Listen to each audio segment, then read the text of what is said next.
Bismillahirrahmanirrahim. Assalamualaikum warahmatullahi wabarakatuh. Waalaikumsalam warahmatullahi wabarakatuh. Alhamdulillahirrahmanirrahim. Kita masih bisa diberi kesempatan untuk bisa belajar bersama di malam malam Ahad ya, satu malam. Sebelumnya mohon maaf sebesar-besarnya kepada Bapak Ibu peserta kelas malam hari ini kajian Zoom meeting Rumah Hijrah ya. Sebelumnya kita sudah jadwalkan pematerinya itu Pak Haji Debi. Tapi karena beliau ada halangan, ada kegiatan mendadak buat malam hari ini, jadi untuk kelas hari ini insya Allah diganti sama saya ya. Jadi untuk malam hari ini kita diskusi aja ya Bapak Ibu, sharing gitu bareng-bareng belajar, karena saya juga masih belajar gitu ya. Baik, Bismillahirrahmanirrahim. Sebelumnya perkenalkan saya Muhammad Adib yang biasanya menjadi moderator ya. Sekarang saya merangkap juga menjadi pemateri untuk kelas hari ini.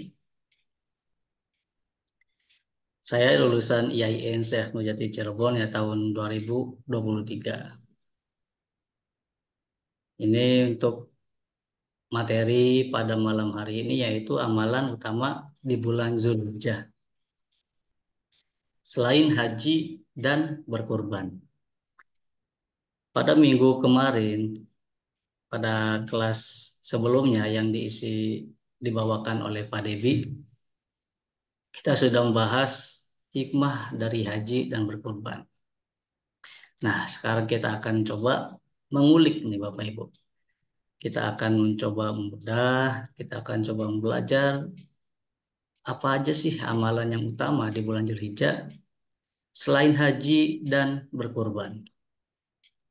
Karena mungkin sebagian dari kita masih belum dipanggil sama Allah untuk berhaji, belum mungkin ada sebagian yang belum bisa melaksanakan berkurban pada bulan Zulhijjah tahun ini.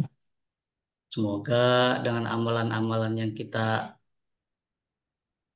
jalankan selain haji dan kurban bisa membuat kita semakin dekat dengan Allah dan semoga di tahun-tahun berikutnya kita bisa berkesempatan untuk haji dan berkorban. Amin ya rabbal alamin. Baik Bapak Ibu yang dirahmati Allah Subhanahu wa taala, bulan Zulhijjah ini merupakan bulan yang suci ya Bapak Ibu dan penuh dengan keberkahan.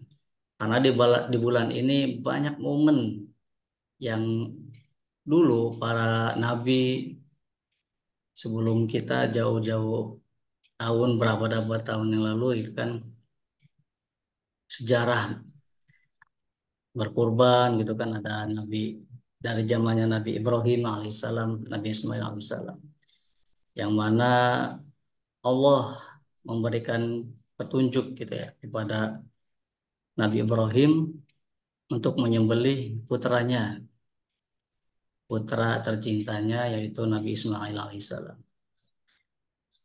Tapi Allah gak mungkin dong kalau misalkan Nabi Ibrahim itu harus membunuh putranya, karena ada maksud lain di balik perintahnya itu.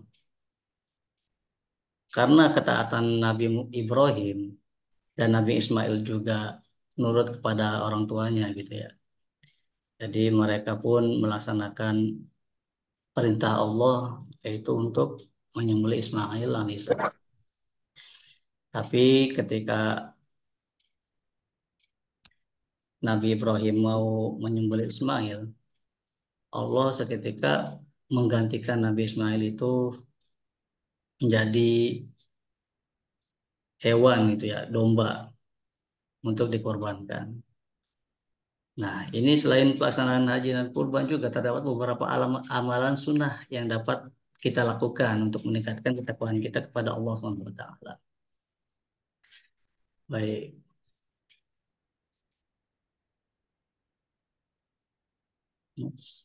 Oke. Amalan yang pertama yaitu sholat sunnah Idul Adha yang sudah kita laksanakan pada hari raya Idul Adha ya Bapak Ibu, tanggal 10 Zulhijjah, hari Senin kemarin. Nah, kenapa sholat Idul Adha ini penting? Karena sholat sunnah Idul Adha merupakan amalan utama yang disunahkan untuk dilaksanakan pada hari raya Idul Adha, selain berkurban gitu ya. Jadi kita berbondong-bondong untuk melaksanakan sholat sunnah Idul Adha ini. Dan terpantau di daerah saya juga banyak banget, Bu. Ada beberapa masjid dan semuanya penuh gitu, Bu. Masya Allah, tabarakallah, masih banyak umat Islam yang bisa melaksanakan dan mampu melaksanakan untuk sholat sunnah Idul Adha ini. Karena mungkin sebagian dari umat Islam di sana terkendala tidak bisa sholat Idul Adha karena mungkin kesiangan atau menyiapkan makan, biasanya ibu-ibu tuh ya menyiapkan makan untuk, biasanya kan kalau setelah sholat Idul Adha kita ada makan-makan atau menyiapkan jamuan lah untuk hari untuk Idul Adha itu. Alhamdulillah, semoga kita Bapak Ibu juga bisa melaksanakan sholat Idul Adha pada hari Senin kemarin dan hari-hari Idul Adha berikutnya. Baik. Di daerah saya itu ada beberapa masjid ya Bapak Ibu, dan semuanya penuh, Bu. Jadi saya juga pas itu nyari masjid yang masih kosong gitu ya Bu ya. Sampai di masjid kecamatan ya, kecamatan itu kan ada masjid tuh, setiap desa atau kecamatan itu kan ada masjid. Nah di situ sampai ke jalan-jalan Bu, Masya Allah tabarakallah, sampai ke jalan-jalan. Sampai waktu itu jalan juga diblokir untuk sholat Idul Adha ini. Alhamdulillah ya, karena masih ada kesadaran untuk melaksanakan sholat sunnah Idul Adha. Nah, harapan kita, harapan mungkin semua umat Islam ya, semua umat Muslim di dunia, bukan hanya sholat sunnahnya saja Bu yang rame gitu, Bapak Ibu sekalian. Tapi ada yang lebih utama, yang lebih wajib gitu kan, yaitu sholat wajibnya. Semoga kita yang sudah melaksanakan sholat sunnah, kita juga tidak meninggalkan sholat fardunya gitu ya. Karena kan mungkin ini adalah momen 1 tahun sekali ya Idul Adha dan ada Idul Fitri gitu kan. Salah satu momen yang memang banyak banget itu umat Muslim untuk melaksanakan ibadah sholat ini. Nah gitu. Terus apa sih keutamaannya?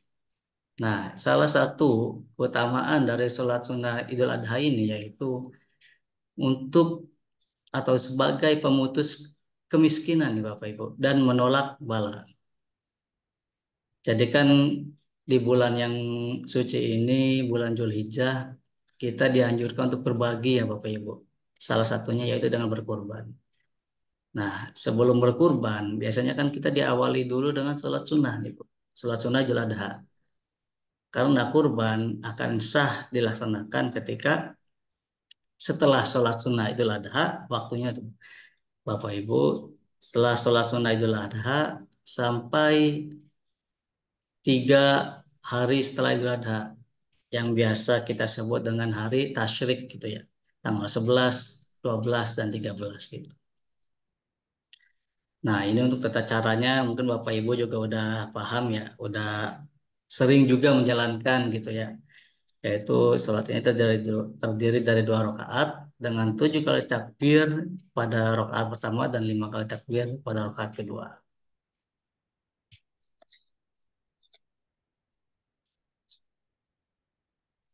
Nah, amalan lain untuk di bulan Zulhijjah ini yaitu perbanyak zikir dan tasbih. Seperti yang Bapak Ibu ketahui, yang kita ketahui sebelumnya bahwa zikir ini memiliki keutamaan yang luar biasa gitu Bapak Ibu. Berzikir kepada Allah Subhanahu wa taala merupakan salah satu amalan terbaik yang dapat memperoleh ampunan dan pahala yang besar. Karena dengan zikir kita terhubung gitu ya, bahasanya terhubung dengan Allah Subhanahu wa taala. Zikir itu kan artinya mengingat ya. Jadi semakin kita mengingat Allah, zikir kepada Allah, kita otomatis semakin dekat kepada Allah gitu ya. Pastinya ketika kita dekat dengan Allah, apapun yang kita doakan, apapun yang kita inginkan, kita panjatkan doa kepada Allah Subhanahu wa taala, insya Allah itu akan lebih cepat terkabulnya, Bu. Bapak Ibu. Insya Allah akan cepat terkabulnya karena kita dekat dengan Allah. Karena kalau kita lihat di fenomena dunia ini ya, Bu ya. Ketika kita dekat dengan misal posisinya sebagai anak, anak kita, sebagai anak kita nurut kepada orang tua, dekat kepada orang tua, apapun yang orang tua perintahkan, anaknya jalanin. Nah, ketika suatu hari sang anak itu menginginkan suatu, pasti dong orang tua itu akan lebih cepat ngasihnya kepada anak itu. Sama, ini juga ketika kita dekat dengan Allah, berzikir kepada Allah, selalu mengingat Allah, insya Allah doa-doa kita akan lebih cepat terkabulnya. Yait- Yang selanjutnya yaitu tasbih. Selain berzikir, kita juga bertasbih. Walaupun tasbih juga kita termasuk ke dalam zikir ya Bapak Ibu. Keutamaan tasbih di sini itu untuk mensucikan Allah dan menghapus dosa dan mendekatkan diri kepadanya. Nah, seperti yang sudah saya jelaskan sebelumnya, yaitu zikir itu untuk mendekatkan diri kepada Allah gitu ya. Insya Allah ketika kita mohon ampun, kan salah satu zikir juga kan ada yang nama istighfar gitu ya Bapak Ibu. Kita mohon ampun, insya Allah itu Allah akan lebih mudah, lebih cepat gitu kan untuk mengabulkan atau mengampuni dosa-dosa kita, insya Allah. Bu. Baik. Nah ini yang biasa kita lantunkan ya beberapa hari sebelumnya.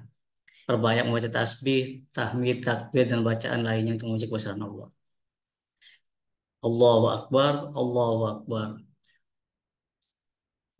Allahu Akbar gitu ya. Tasbih, tahmid, takbir, dan bacaan lainnya. Takbiran lah kalau bahasa orang kitanya mah gitu. Jadi berbanyak takbiran gitu ya. Next. Oke. Amalan berikutnya yaitu membaca Al-Quran nih Bapak Ibu. Nah, di sini kita membaca Al-Quran bukan hanya membaca atau memahami gitu kan. Pelajari dan coba memahami makna ayat Al-Quran. Setelah kita baca, terus kita coba memahami makna ayat-ayat Al-Quran tersebut. Terus kita tadabur dari pemahaman yang sudah kita pahami dari ayat-ayat Al-Quran tersebut, kita renungkan isi kandungannya untuk apa? Untuk menambah ketakwaan kita kepada Allah Subhanahu wa taala. Setelah kita merenungi, kemudian yang paling penting yaitu mengamalkannya Bapak Ibu. Kita berusaha mengamalkan atau mengaplikasikan, mengimplementasikan gitu, ajaran Al-Quran dalam kehidupan sehari-hari. Ya mungkin satu ayat dua ayat dulu Bapak Ibu. Kita pahami dulu, baca, pahami, terus kita renungkan, terus amalkan. Coba satu dua ayat dulu. Kalau dirasa udah enakan nih, udah terbiasa, udah mulai terbiasa untuk mengamalkan satu dua ayat itu, boleh kita mengamalkan ayat yang lain gitu, nambah lagi, nambah lagi. Nah, gitu. Karena untuk Al-Quran, seperti yang sudah kita yakini sebelumnya bahwa semua yang ada di bumi ini pasti ada aturannya, pasti ada petunjuknya. Seperti misalnya kita membeli alat elektronik atau alat transportasi gitu, seperti motor atau HP, di situ kan pasti ada tuh buku petunjuk untuk penggunaan alat tersebut. Nah, di sini juga sama. Al-Quran ini sebagai petunjuk kita, umat Islam, dalam menjalani kehidupan di dunia ini.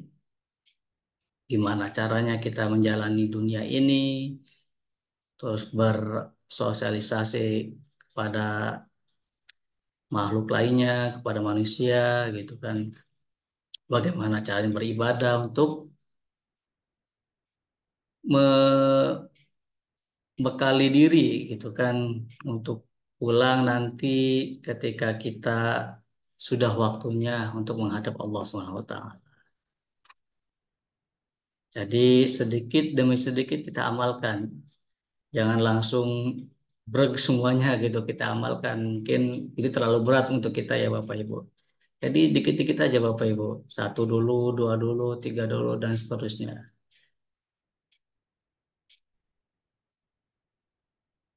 Baik, yang berikutnya yaitu meningkatkan sedekah nih Bapak Ibu. Seperti yang sudah kita ketahui sebelumnya bahwa sedekah itu bukan mengurangi rezeki kita, tapi konsepnya sedekah ini menambah rezeki kita, berbagi rezeki. Di bulan Zulhijjah adalah waktu yang tepat untuk meningkatkan sedekah dan berbagi dengan sesama. Bagi umat Islam yang belum bisa berkurban untuk bulan ini, tahun ini, kita perbanyak sedekah Bapak Ibu. Berbagi rezeki kepada sesama, ingatkan untuk dia sedekah. Karena pada kelas sebelumnya, yang Allah lihat itu bukan kurbannya, bukan juga dagingnya, bukan darahnya, bukan hewannya, tetapi keikhlasan kita untuk berbagi kepada sesama gitu Bapak Ibu. Jadi walaupun kita mungkin belum bisa berkorban kambing, bisanya ya mungkin ayam atau memberikan sedekah berupa uang gitu. Asalkan kita ikhlas, insya Allah itu sangat luar biasa Bapak Ibu. Nah, ini kan berbagi rezeki.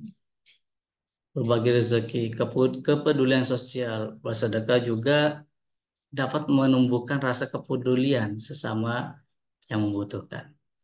Karena kita kan saling berbagi, insya Allah saling memahami juga apa yang dirasakan saudara-saudara kita yang membutuhkan. Dengan sedekah juga dapat mendatangkan keberkahan dan ampunan dari Allah SWT. Karena salah satu perbuatan yang dicintai Allah, insya Allah ketika kita melaksanakan kegiatan yang dicintai Allah, Allah juga akan cinta kepada hambanya, kepada kita insya Allah. Dan ampunan-ampunan itu yang kita panjatkan, doa-doa yang kita panjatkan, insya Allah, Allah juga akan menjawab semua itu Bapak Ibu. Sedekah juga ini sebagai investasi Bapak Ibu. Investasi pahala untuk kehidupan kita di akhirat nanti. Kita hidup di dunia ini kan bisa dibilang ya lagi mudik lah Bapak Ibu. Lagi mudik seperti orang pada umumnya kalau mudik itu kan butuh yang namanya bekal ya Bapak Ibu. Iya, butuh yang namanya bekal. Nah, kalau mudik aja dari perantauan, dari kota-kota besar, itu pulang ke kampung halaman membutuhkan bekal. Apalagi ini kita yang hidup di dunia ini butuh bekal yang cukup gitu ya Bapak Ibu untuk kita pulang ke akhirat. Nah, salah satu yang menjadi timbangan yang besar yaitu sedekah ini Bapak Ibu.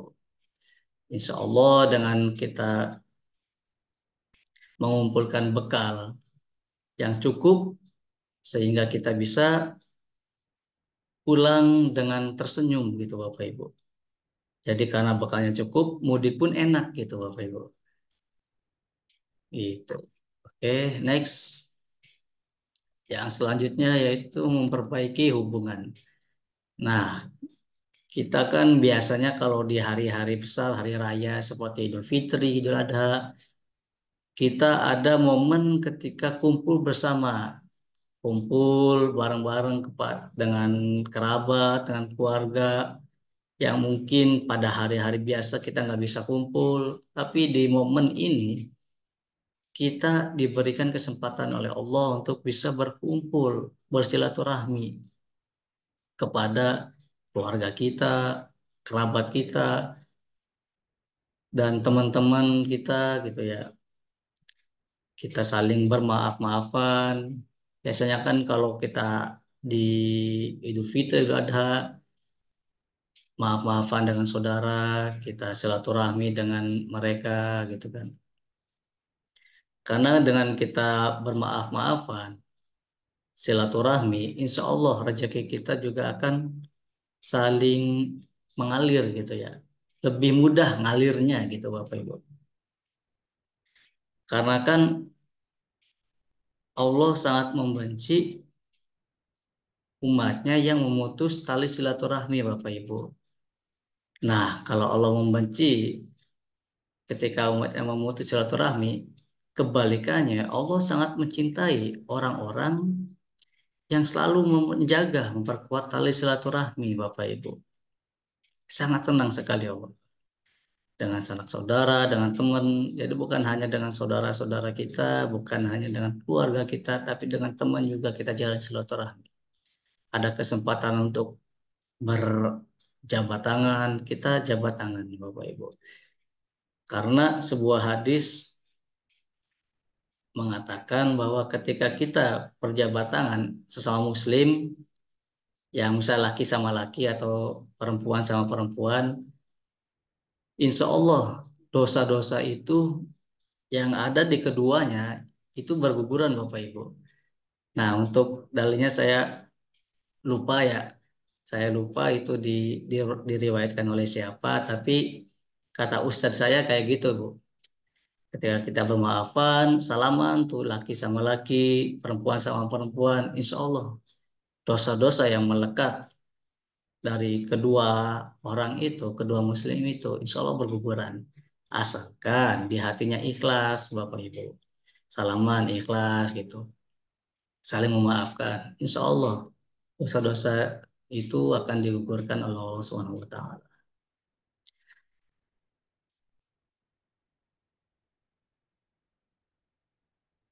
Oke, ini selanjutnya. Baik. Yang selanjutnya itu meningkatkan ketakwaan. Selain sholat, sholat juga kita meningkatkan ketakwaan. Sholat tadi ada saling berbagi gitu kan ya, membaca Al-Quran.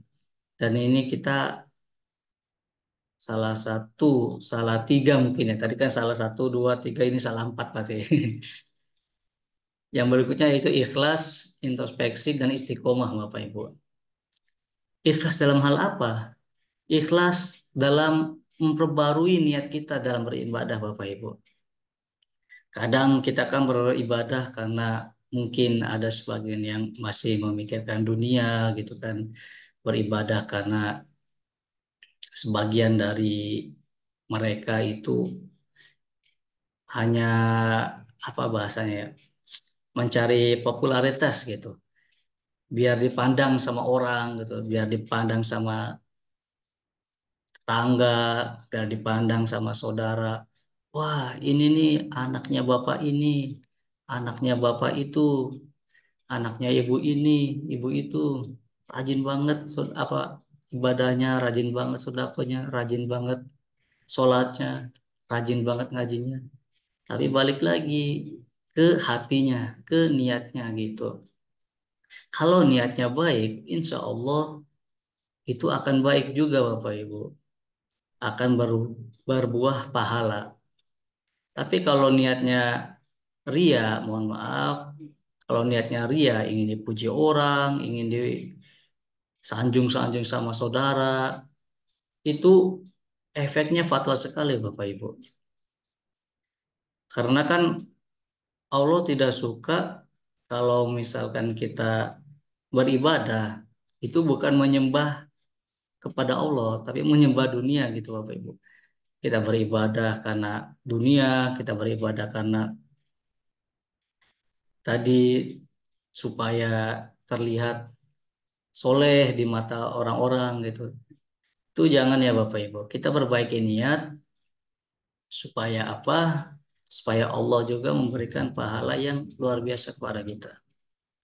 Kita ikhlas untuk beribadah, kita perbarui niat kita luruskan lagi niat kita yang awalnya tadi mohon maaf biar dipuji orang, kita niatkan ikhlas beribadah karena Allah Subhanahu wa taala. Kemudian kita introspeksi gitu Bapak Ibu. Lakukan evaluasi dulu, evaluasi diri dan perbaiki kekurangan kita untuk meningkatkan ketakwaan. Kita renungkan apa aja sih yang sudah kita lakukan pada hari ini, pada hari kemarin, pada bulan kemarin. Kita lakukan evaluasi dan perbaiki kekurangan itu Bapak Ibu. Kita sebagai manusia pasti tidak luput dari kesalahan. Pasti tidak luput dari kekurangan Bapak Ibu. Jadi kita perlu perbanyak evaluasi dan perbaiki diri. Setelah kita introspeksi, perbaiki diri, lalu lakukan sar istiqomah Bapak Ibu. Pertahankan istiqomah dan konsisten dalam menjalankan perintah Allah.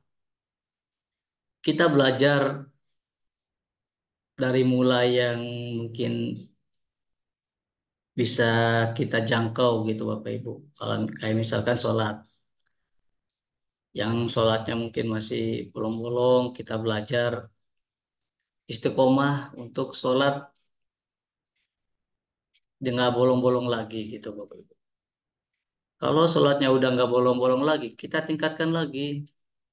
Gimana caranya sholat kita itu berjamaah Bapak Ibu. Tadi kan sholatnya nggak bolong-bolong, terus naik lagi sholatnya berjamaah. Nggak apa-apa walaupun 2 orang, 3 orang nggak apa-apa. Kita perbaiki lagi, evaluasi setelah istiqomah menjalankan sholat berjamaah. Kita tingkatkan lagi, yaitu sholat berjamaah di masjid Bapak Ibu. Karena untuk muslim laki-laki itu hukumnya wajib sholat berjamaah di masjid Bapak Ibu. Kalau misalkan tidak ada kendala, kita diusahakan untuk sholat berjamaah di masjid Bapak Ibu. Lakukan secara istiqomah dan konsisten. Sedikit demi sedikit Bapak Ibu. Sama seperti sedekah juga gitu. Awalun mungkin kita memberikan sedekah 2.000 per hari. Kalau udah istiqomah naik lagi 5.000 per hari. Istiqomah lagi naik lagi 10.000 per hari dan selanjutnya. Sehingga perbuatan-perbuatan yang kita lakukan itu akan mendekatkan diri kita kepada Allah. Sehingga Allah juga senang kepada kita, dekat dengan kita, cinta kepada kita, kita cinta kepada Allah. Dan apapun yang kita doakan, yang kita mohonkan, insya Allah, Allah juga akan cepat untuk mengabulkan doa-doa kita, Bapak Ibu.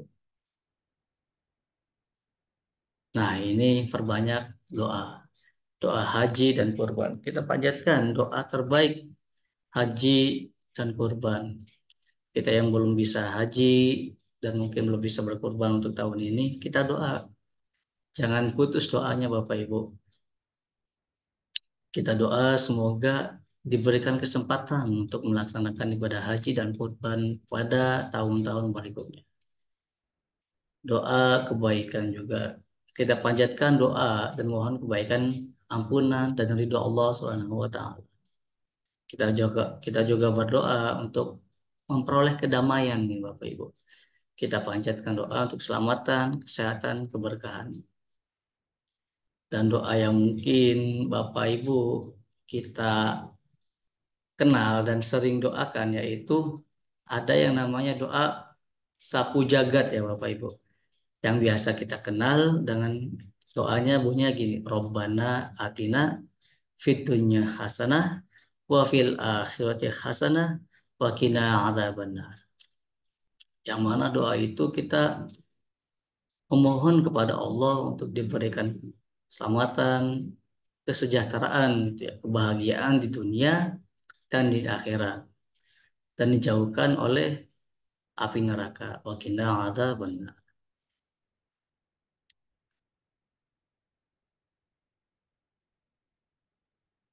Baik Bapak Ibu. Mungkin untuk pemaparan materi cukup sampai sini ya Bapak Ibu. Barangkali Bapak Ibu ada pertanyaan atau yang perlu kita diskusikan bareng-bareng, mangga bisa raise hand atau tulis di kolom chat seperti biasa Bapak Ibu. Baik, dipersilakan Bapak Ibu.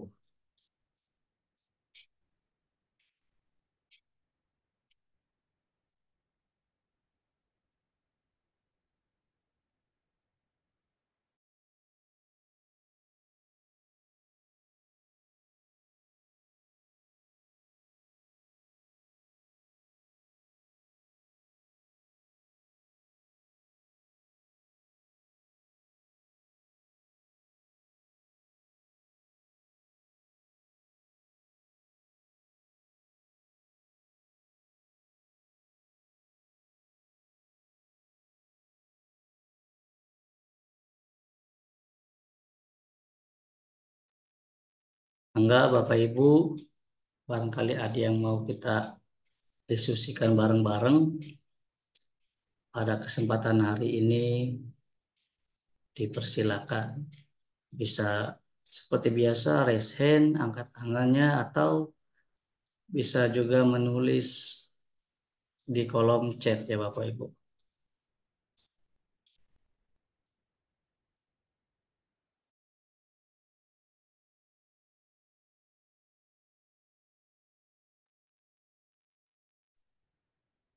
Baik, di sini ada pertanyaan dari Ibu Tutuk Kusdiani. Assalamualaikum Ustaz. Waalaikumsalam warahmatullahi wabarakatuh. Mau tanya, kalau mau berkurban, apakah kita harus akikoh dulu atau bagaimana? Nah, ini ada ya direct message dari Ibu Eka Juleha. Assalamualaikum Pak Ustadz, mau tanya lebih utama kurban atau akikah? Baik Bapak Ibu, sebelumnya jangan panggil Ustadz ya Bapak Ibu. Saya masih ya sama-sama belajar gitu. Panggil Mas aja nggak Bapak atau siapa gitu Bapak Ibu. Baik, Bismillahirrahmanirrahim. Mohon maaf kalau misalkan jawaban saya agak keliru atau ada yang salah, mohon dibenarkan dan mohon diluruskan Bapak Ibu. Oke. Di sini pertanyaannya itu kurban dulu atau akikoh dulu? Akikah dulu ya. Nah, Bismillah untuk dalilnya saya lupa dari siapa diriwayatkan oleh siapa. Ini dari guru saya. Beliau mengatakan untuk kurban dan akikoh mana mana dulu yang diutamakan, yaitu guru saya mengatakan akikoh dulu Bapak Ibu. Karena apa? Akikoh itu kan salah satu apa bahasanya ya? Salah satu kegiatan atau Kewajiban ya Bapak. dan kewajiban kita sebagai orang tua untuk mengakikohkan anaknya gitu Bapak Ibu. Soalnya kan kalau nggak salah guru saya juga pernah ngomong kayak gini. Ketika bayi itu lahir, itu kita apa ya bahasanya lupa ya. Kayak di apa ya, hutang atau apa gitu Bapak Ibu. Lupa saya, maaf sebelumnya. Ditebus gitu. Ya, harus tebus gitu Gadai. kan. Iya gitu, harus tebus dengan kambing ya Bapak Ibu. Itu. Nah, iya tergadai ya. Terima kasih tergadai. Jadi anak-anak kita yang terlahir di dunia itu bahasanya sadis banget Bapak Ibu, yaitu tergadaikan gitu ya, tergadai yang mana kalau kita di dunia gadai itu kan harus ditebus Bapak Ibu. Nah, salah satu penebusannya dengan apa? Ya dengan akikah itu Bapak Ibu. Kalau misalkan ada rezeki yang cukup untuk akikah dulu atau kurban dulu, lebih diutamakan akikah dulu Bapak Ibu. Karena kan lebih utama akikoh daripada berkurban. Jika masih memiliki hutang, apakah diperbolehkan akikoh? Akikoh, oke. Untuk hutang dan akikoh, kita balik lagi Bapak Ibu. Akikoh kan bisa dibilang kita menebus, kalau bahasa tanda kutipnya kan, tanda kutipnya menebus barang yang digadaikan gitu kan. Barang di sini apa? Anak kita Bapak Ibu. Nah, jika masih memiliki hutang, apakah diperbolehkan akikoh? Tergantung Bapak Ibu. Kalau misalkan hutangnya itu bisa kita lunasin di kemudian hari, bisa tuh dibagi-bagi apa namanya, harta kita atau uang kita itu untuk sebagian diberi untuk hutang dulu, dipisahkan dulu gitu kan Bapak Ibu. Kemudian sisanya kalau masih cukup, kita bisa akikoh. Jadi lebih didahulukan kalau bisa. Nah, hutang ini kita lihat dulu Bapak Ibu, hutang ini kita banyak enggak gitu kan ya. Kalau misalkan bisa dicicil, dicicil dulu hutangnya. Jika masih memiliki hutang, apakah boleh akikoh? Kalau menurut hemat saya Bapak Ibu, lebih baik kita selesaikan dulu hutangnya Bapak Ibu. Walaupun akikoh juga bisa dikatakan hutang atau tergadai gitu Bapak Ibu ya. Kita selesaikan dulu hutangnya, selesaikan kita kepada apa namanya yang menghutangkan kita, kalau masih ada sisa rezeki, dan kita niatkan dulu Bapak Ibu ketika membayar hutang, kita niatkan ya Allah, saya punya rezeki sekian, saya akan coba melunasi hutang ini kepada Bapak A atau Ibu A, semoga dimudahkan untuk kedepannya, dilancarkan rezekinya. Untuk apa? Untuk bisa akikoh anaknya, dan di tahun berikutnya atau di tahun itu bisa berkorban juga.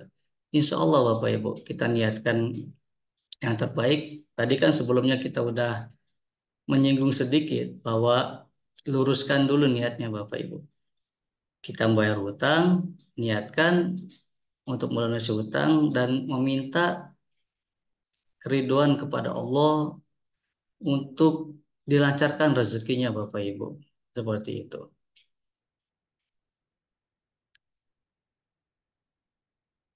Baik Bapak Ibu, barangkali ada yang mau menambahkan, dipersilakan. Kita diskusi aja bareng-bareng Bapak Ibu untuk malam hari ini ya Bapak Ibu. Jika ada yang salah ucap atau salah kata, mohon diluruskan ya Bapak Ibu. Seperti itu.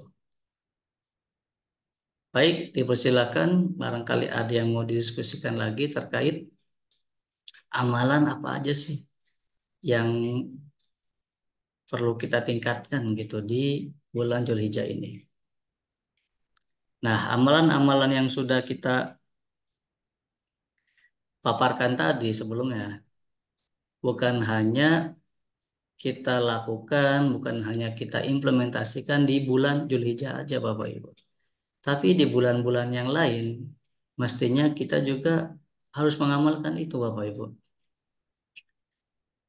Ini kan sama aja seperti kita berjumpa dengan bulan Ramadan, bulan suci Ramadan. Di mana bulan bulan Ramadan itu kita berbondong-bondong, berlomba-lomba untuk apa? Untuk beribadah, memperbanyak amal soleh kita, memperbanyak ibadah kita. Yang sebelumnya sholatnya mungkin belum bisa berjamaah tiap 5 waktu. Dengan adanya bulan Ramadan, kita meningkatkan ibadah kita, kita usahakan untuk bisa sholat berjamaah dalam 5 waktu itu. Meningkatkan baca Quran juga, sodako juga. Nah sama di bulan Zulhijjah juga gitu. Salah satu bulan yang dimuliakan Allah Subhanahu Wa Taala. Kita perbanyak ibadah dan goalsnya yaitu ketika kita meninggalkan bulan Zulhijjah, meninggalkan bulan Ramadan, di bulan-bulan berikutnya kita tetap jalan Bapak Ibu. Kita belajar mengistiqomahkan apa yang sudah kita biasakan di bulan Zulhijjah, yang sudah kita coba pertahankan di bulan Ramadan, kita biasakan di bulan-bulan yang setelah bulan-bulan itu, Bapak Ibu.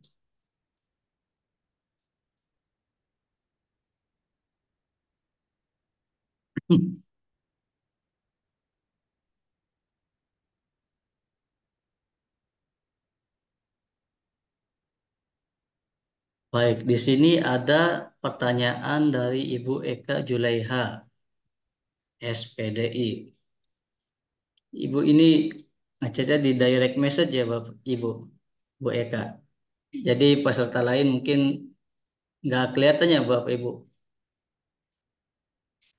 Pertanyaan dari Bu Eka Julaiha ada di kolom chat. Afwan, pertanyaan tidak sesuai dengan materi. Bagaimana hukumnya ibadah umroh secara cicilan? Secara cicilan setelah pulang dari tanah suci. Apakah sah nilai ibadah umrohnya? Oke, di sini kita berbicara terkait ibadah umroh ya Bapak Ibu. Untuk biayanya itu dicicil setelah pulang dari tanah suci. Baik Bapak Ibu, sebelumnya mohon maaf saya belum belajar untuk ini dan belum paham untuk ilmunya Bapak Ibu. Jadi daripada mungkin saya menyampaikan yang belum saya ketahui, jadi saya kembalikan kepada Bapak Ibu. Barangkali punya jawaban atas pertanyaan dari Bu Eka ini. Jadi pertanyaannya bagaimana hukumnya ibadah umroh secara cicilan setelah pulang dari tanah suci? Apakah sah nilai ibadah umrohnya? Gitu. Mangga Bapak Ibu, barangkali ada yang punya jawaban atas pertanyaan dari Ibu Eka ini, dipersilakan.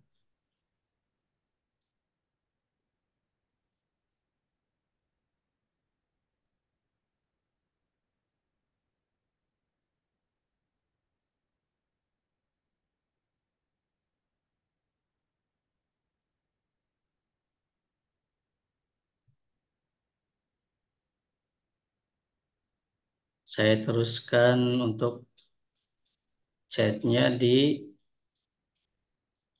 grup chat ya Bapak Ibu. Mohon izin Bu Eka. Nah, untuk pertanyaannya seperti itu Bapak Ibu. Bagaimana hukumnya ibadah umroh secara cicilan setelah pulang dari tanah suci? Jadi ini untuk pembayarannya dicicil setelah pulang dari tanah suci, berarti setelah ibadah umroh gitu Bapak Ibu. Apakah sah nilai ibadah umrohnya? Baik, mohon izin kasih pendapat. Baik, terima kasih kepada Ibu, Bapak atau Ibu ini. Bapak atau Ibu Mustolik ya. Oh Bapak, mohon izin Bapak. Mungkin Bapak bisa menyalakan video atau mikrofonnya Bapak. bisa disampaikan supaya kita bisa mendengarkan pendapat dari Pak Afwan, kamera error. Baik. Mungkin barangkali bisa di itu mikrofonnya Bapak Ibu, Bapak Pak Mustolik ya, untuk menyampaikan langsung kepada kita diskusi bareng-bareng terkait pertanyaan dari Bu Eka ini Bapak Ibu. Bapak Mustolik. Bapak Mustolik bener ya Pak ya?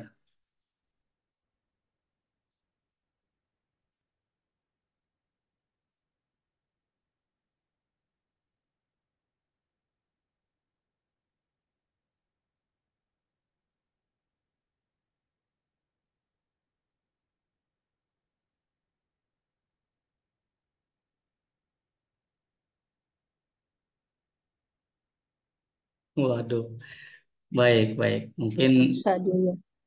iya, mungkin mic-nya juga error, baik. Ya, saya coba Bismillahirrahmanirrahim. Assalamualaikum warahmatullahi wabarakatuh. Waalaikumsalam Hmm. warahmatullahi wabarakatuh. Baik, silakan. Setuju dengan pendapat Bapak tadi. Mm-mm. eh ya, asal cukup ya syarat dan rukunnya ibadah umrahnya, insya Allah diterima Allah. Cuma kalau kalau untuk eh, pinjaman ini asal asal tidak ada lebihnya, mungkin nggak apa-apa kali kalau ada lebihnya berarti riba, ya kan? Misalnya ke bank minjam, melalui bank, atau kalau ada bunganya tuh jadi riba kan. Kalau travel yang mengasih keringanan seperti itu, tentu eh, saya pikir juga tidak apa-apa. Yang penting kita yang berangkat umroh itu ada udah ada jaminan untuk membayar setelahnya gitu, ada kesepakatan ya.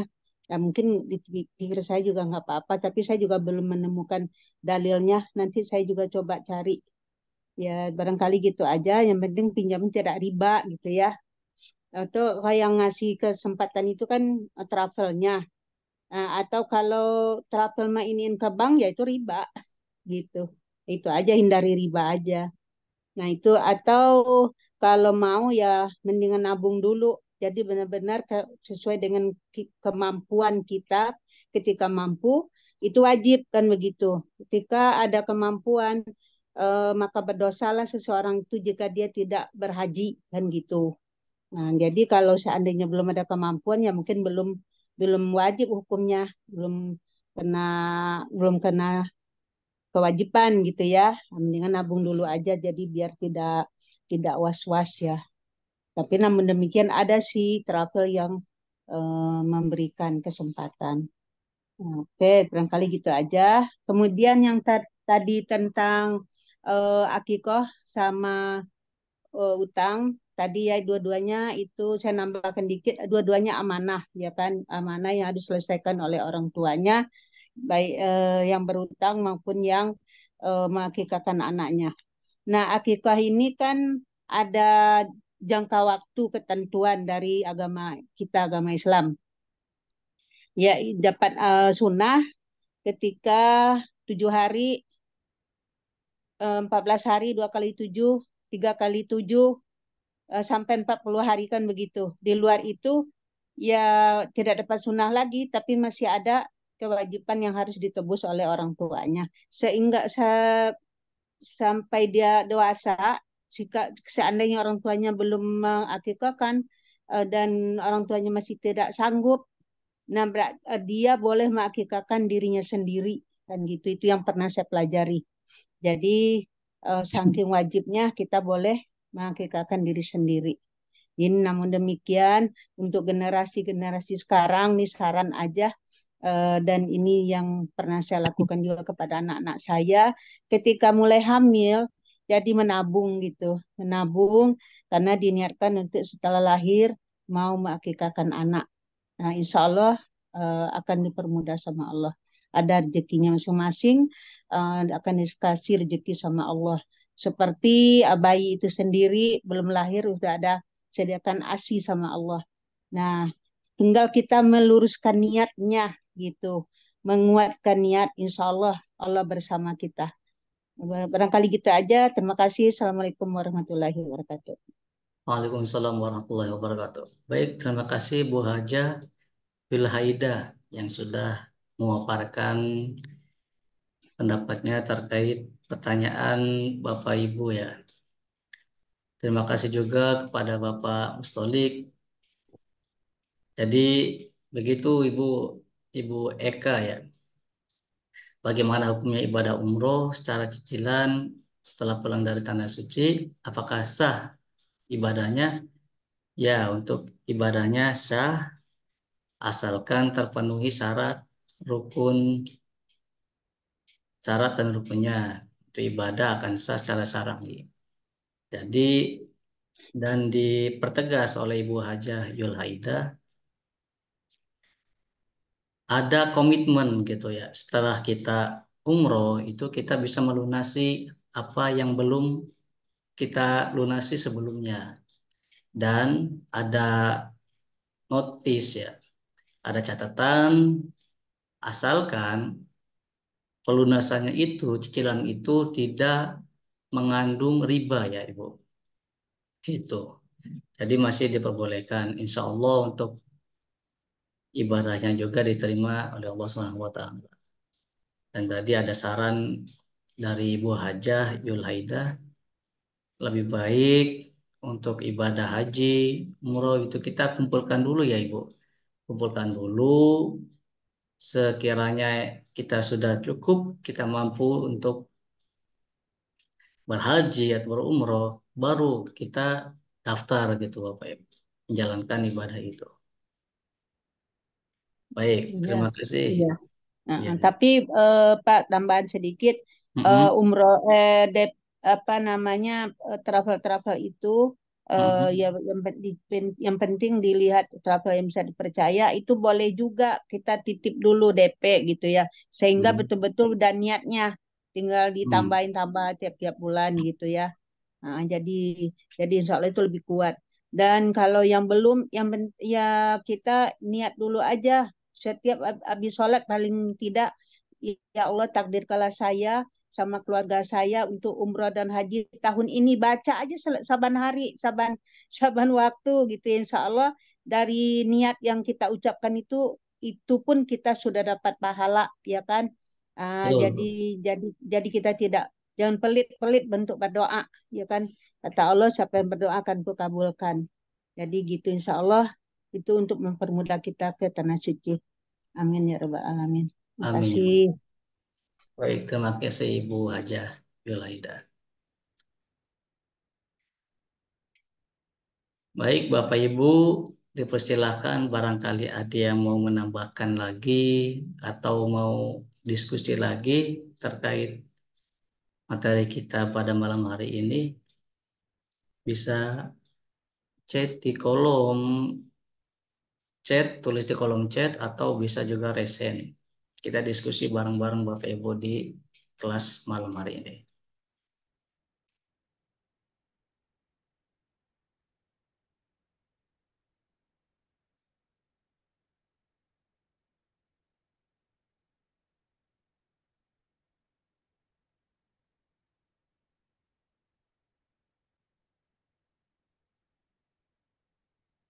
Baik, Bapak Ibu, apakah ada yang perlu didiskusikan lagi atau kita cukupkan? Materinya boleh nggak di-share? Boleh, Ibu. Boleh, Bapak Ibu. Nanti kita koordinasi dengan pengurus Al-Qalam untuk membagikan ya, Bapak Ibu, membagikan materi yang sudah di kita pelajari pada kelas malam hari ini. Baik, Bapak Ibu.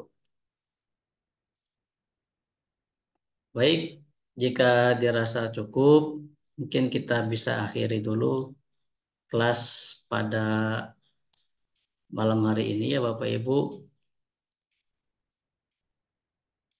Oke. Jadi sebelum ditutup, saya mencoba menyimpulkan sedikit dari pembahasan kita pada malam hari ini. Kepada kita, umat Islam, Bapak Ibu, keluarga kita, dan semuanya, semua umat Islam di dunia ini yang belum berkesempatan untuk berhaji dan berkurban, jangan bersedih Bapak Ibu. Masih ada amalan-amalan yang utama kita kerjakan, seperti berzikir, sholat, baca Quran, sodako, dan amalan lainnya yang bisa mendekatkan diri kita kepada Allah SWT. Seperti yang sudah disampaikan sebelumnya, amalan-amalan yang kita istiqomahkan, yang kita coba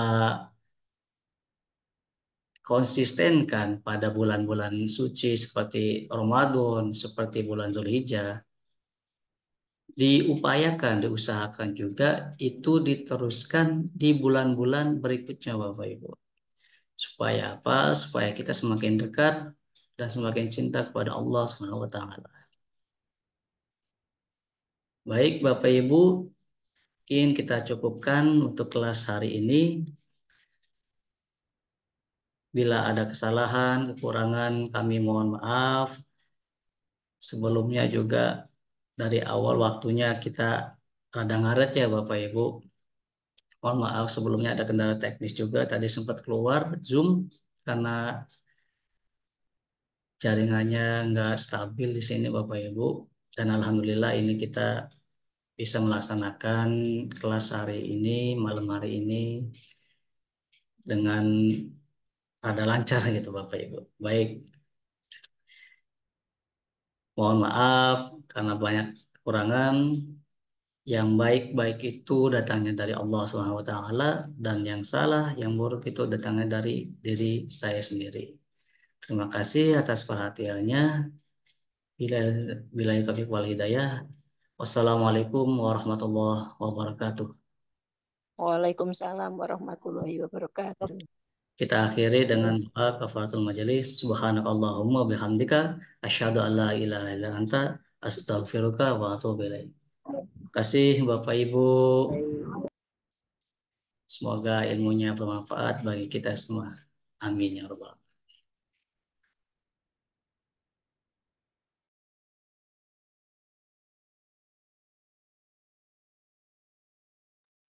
Baik, sama-sama Bapak Ibu. Terima kasih juga.